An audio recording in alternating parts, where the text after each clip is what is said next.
Good evening, airgun fans. We have a Black Panther from Beeman, picked up at Canadian Tire. Oopsie. And I'm just going to cover real quick how I figured out to adjust the trigger. There is, I'm doing this through the phone here. This screw, which is pretty obvious, that will shorten your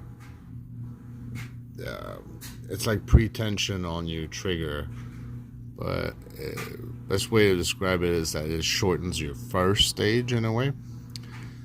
And if you look on the trigger, there's this little grub screw in here that engages directly on the sear arm, if you could say, underneath, so it reduces creep on the second stage, sort of. I call it the second stage because it contacts the sear, and the one in the back here just kind of pre-tensions your trigger, so sort of first stage. But they both have sort of the same spring tension, like compared to each other, so you don't feel the stop between the first and the second stage.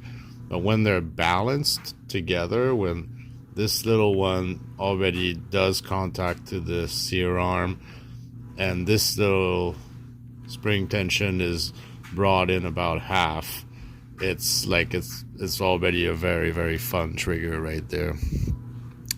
So you might miss this little one, and if you want to see how close you are to the sear, or you can take it out of the stock and you'll see it contact through the action. It's visible.